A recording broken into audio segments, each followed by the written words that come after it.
sure if everyone knows, you learn to play piano by ear, not by piano lessons. Wow. What would you say to students who are taking lessons? How did you get that good and not take lessons? We'd love to know. It took a really long time. I'm 41 years old, and probably started doing that when I was about 4. So I guess the word is practice. I don't know. The thing is that I never really approached it from the perspective of expertise or excellence, or I don't know. Like when you learn to talk, it's not that you're trying to learn to be Dick Cavett or something, or Orson Welles or Eddie Murphy. You just trying to learn to get ideas across, right? And to function. So that's what it always was for me. It's just like I wanted to be able to function and express certain things. But then the way I've always proceeded is by trying to push myself beyond what I know. So as a composer, what I've always tried to do, for example, is just write something that I can't play.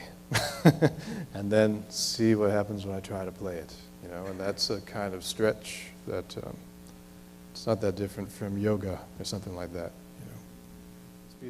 I'm going to play a famous song by John Coltrane. This is called Giant Steps. I shouldn't have announced that, because now I'm setting myself up for... it's empty, too. You can turn this mic off.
Thank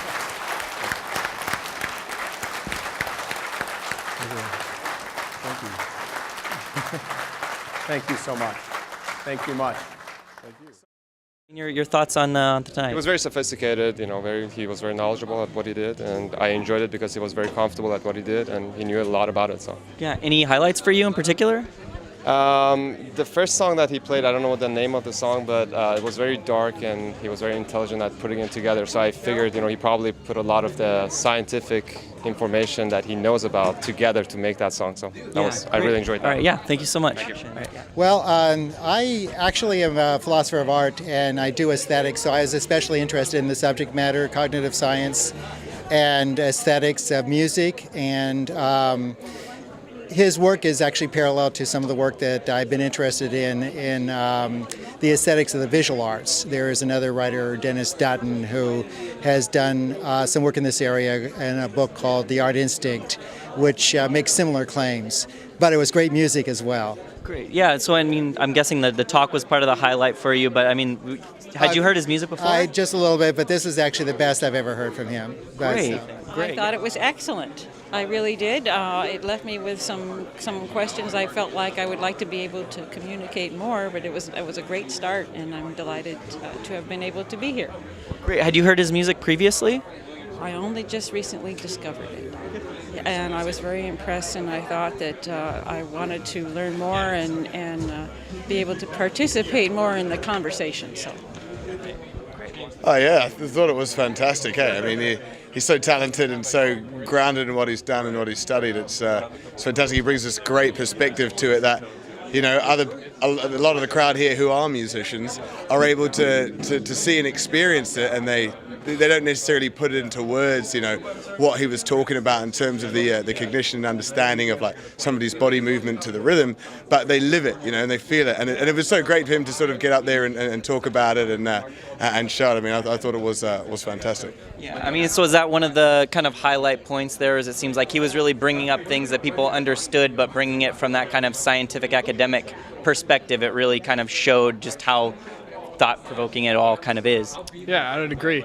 I think he did a nice blend of giving us some background and what his research is in and some of the relevant topics of discussion in the field, and then showing us, I mean, with his wonderful work and on the spot. I mean, it goes beyond words in what he can do. And I'm just curious, had you guys heard of his music previously?